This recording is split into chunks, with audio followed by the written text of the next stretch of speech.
नमस्कार।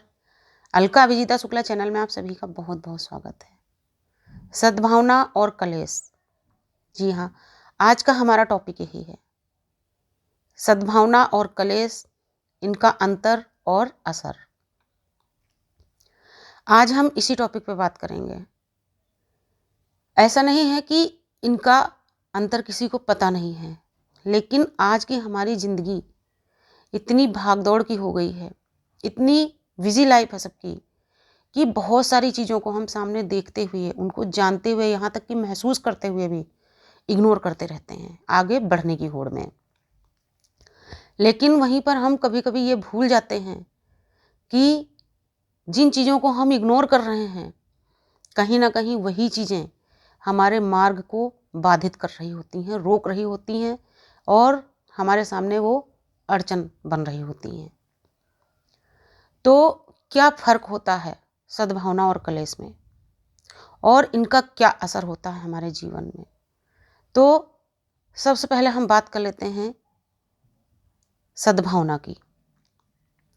आपने देखा होगा कि बहुत सारे परिवार ऐसे हैं जिनमें मेंबर ज़्यादा हैं, यानी कि उनके परिवार में लोगों की संख्या 6 से 10 तक होती है और उनकी इनकम भी कम होती है, यानी उनके पास में आमदनी कम है, लेकिन फिर भी वो आपस में बहुत खुश रहते हैं। उनके पास में सुख सुविधा की भी बहुत ही सीमित और लिमिटेड चीज़ें हैं। उनके पास में खाने पीने के लिए भी बहुत ही लिमिटेड हर चीज़ होती है।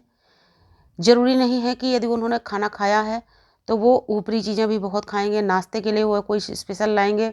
बहुत से ऐसे परिवार हैं जिनमें नाश्ते के नाम पर सिर्फ नमक अजवाइन के पराठे बन जाते हैं और सादा भोजन होता है उनके यहाँ, लेकिन उसके बाद भी वो बहुत खुश रहते हैं।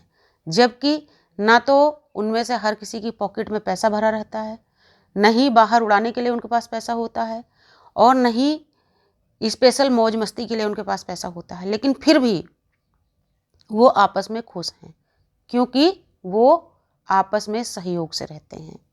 आपस में एक दूसरे के प्रति उनके मन में सद्भावना का भाव है। एक दूसरे की बातों को वो समझते हैं, एक दूसरे की ज़रूरतों को समझते हैं, एक दूसरे से स्नेह रखते हैं और एक दूसरे की ज़रूरतों और बातों को वो महत्व देते हैं। एक दूसरे की राय से ही वो सारे काम करते हैं और उसी का नतीजा होता है कि वो छोटी छोटी चीज़ों में अपनी खुशियाँ तलाश लेते हैं और हर वक्त वो खुश रहते हैं। उनको कहीं जाना है, वो सफ़र में बहुत ज़्यादा कुछ नहीं लेंगे। अगर उनको भूख लग गई तो वो कोई ऐसी चीज़ खरीद लेते हैं जो कि उनके बजट में भी हो और उनका और उनके बच्चों का पेट भी भर जाए। वो अगर घर में हैं, कोई त्यौहार पड़ता है या कुछ स्पेशल कोई दिन होता है, वो अपने घर में पूड़ी सब्जी या आलू की कचौड़ी बना लेते हैं और पूरा परिवार खुशी से बैठ के खा लेते हैं और वो खुश हो जाते हैं। क्यों? उनमें आपस में प्रेम है, उनमें सहयोग की भावना है। उन्होंने आपस में बैठ के बात कर ली, भाई आज स्पेशल दिन है, चलो कुछ स्पेशल बना लेते हैं। क्या बना लेते हैं? पूड़ी सब्जी बना लेते हैं या छोले पूड़ी बना लेते हैं। तो इस तरीके से छोटी छोटी चीज़ों का ध्यान रखते हुए वो हमेशा खुश रहते हैं। कम आमदनी में, छोटे से घर में रहते हुए भी, ऐसा भी नहीं कि उनकी बहुत बड़ी हवेली बनी है। कभी कभी ऐसा होता है 6 से 8 लोगों के परिवार में केवल 2 या 3 कमरे का मकान होता है, घर होता है, लेकिन फिर भी वो खुश रहते हैं क्योंकि वो हर बात में एक दूसरे की राय लेते हैं और एक दूसरे की राय को, एक दूसरे की ज़रूरतों को वो सम्मान देते हैं और उनको वो अहमियत देते हैं। ठीक इसके अपोजिट कई परिवार ऐसे भी देखे जाते हैं जिनमें कि इनकम का स्रोत आपको समझ में ही नहीं आएगा कि उनके यहाँ किधर से पैसा आता रहता है। उनके यहाँ पैसे की भरमार है। बहुत से ऐसे परिवार आपने भी देखे होंगे, पैसे की भरमार है, पैसे की कोई कमी नहीं है, सुख सुविधाओं की कोई कमी नहीं है। उनके घर में सुख सुविधाओं की इतनी चीज़ें हैं कि शायद कभी कभी कुछ लोगों ने कल्पना भी नहीं की होगी। गाड़ियों के नाम पर उनके यहाँ सिर्फ एक नहीं, 2, 4 या 5 गाड़ियाँ हैं। मेंबर भी उनके यहाँ केवल 4 या 5 ही हैं और हो सकता है हर मेंबर की अलग अलग गाड़ी हो, लेकिन उसके बावजूद भी आपने देखा होगा कि उनके परिवार में सुख और शांति का अभाव होता है। अगर 5 मेंबर हैं तो वो 5 जगह बैठते हैं।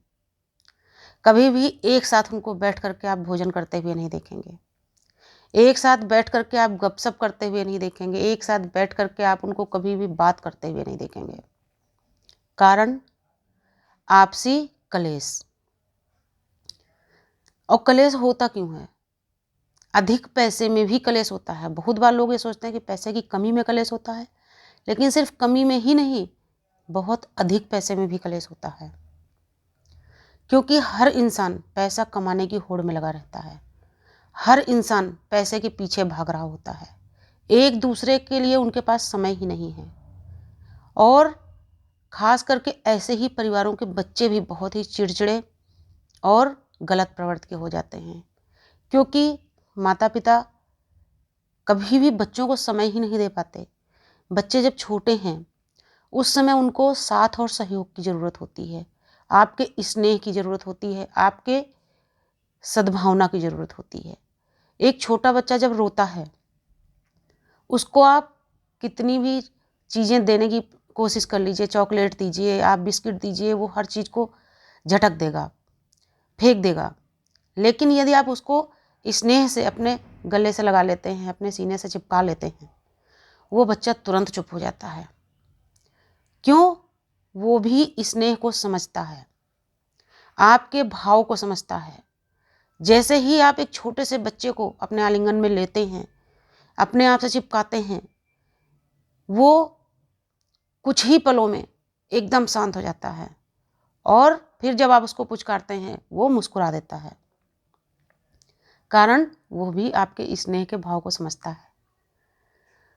लेकिन जब ऐसा नहीं होता है, छोटे छोटे बच्चों को ही माता पिता समय नहीं दे पाते हैं, वो पैसे के भाग दौड़ में लगे रहते हैं और बच्चों को कभी नर्सरी में डाल देते हैं, कभी बच्चों के लिए घर के अंदर कोई आया रख लेते हैं, कभी कोई नौकर या नौकरानी रख लेते हैं और बच्चे नौकर या नौकरानियों द्वारा पाले जाते हैं। तो उन बच्चों को कभी भी आपसी लगाव परिवार से नहीं रहता। क्यों? नौकर और नौकरानी अपने तरीके से बच्चे को पालते हैं, क्योंकि जो स्नेह अपने बच्चे को आप दे सकते हैं वो नहीं दे पाएंगे। ऐसा नहीं है कि वो इंसान नहीं होते, लेकिन उनके पास आपके घर के अन्य काम भी होते हैं।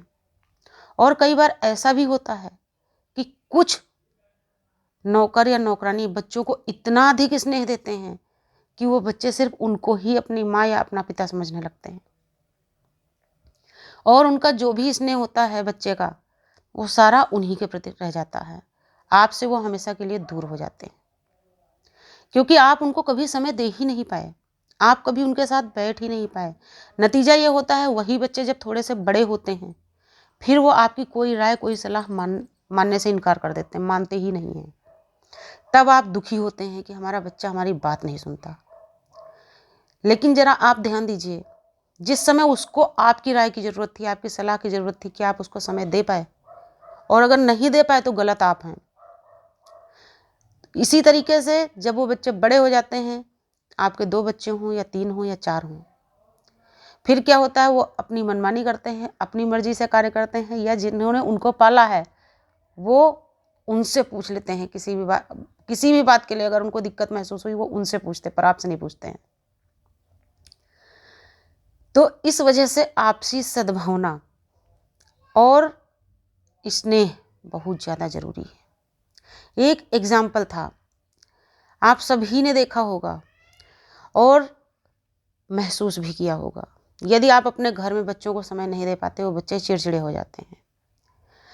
उसी घर में, आपके ही घर में आप अपने बच्चे को समय नहीं दे पा रहे हैं, बच्चा आपसे चिड़चिड़ापन दिखाता है। आप ही के घर में कोई आपका रिलेटिव आ जाता है, वो आपके बच्चे को बहुत समय देता है, आपके बच्चे को पुचकारता है, उससे स्नेह करता है, उससे बहुत लगाव रखता है, तो वो बच्चा उससे स्नेह करने लगता है, वो बच्चा उसी की हर बात मानने लगता है। ठीक इसी तरीके से हमारे परिवार का हर मेंबर होता है। छोटी छोटी बातों से हम एक दूसरे से घुल मिल सकते हैं, छोटी छोटी बातों से हम एक दूसरे से स्नेह रख सकते हैं और छोटी छोटी बातों से ही हम एक दूसरे से दूर होते चले जाते हैं। तो बस इस वीडियो का उद्देश्य इतना है, एक दूसरे को समझने का प्रयास करिए, एक दूसरे के करीब आने का प्रयास करिए, एक दूसरे की भावनाओं का सम्मान करिए, एक दूसरे की ज़रूरतों को समझिए, एक दूसरे को सम्मान दीजिए। और उम्मीद करती हूँ कि ज़रूर इस वीडियो से कुछ लोगों के जीवन में तो ज़रूर फ़र्क आएगा, सुधार होगा, असर होगा। वीडियो अच्छा लगे तो लाइक और शेयर कर दीजिएगा। नमस्कार, धन्यवाद।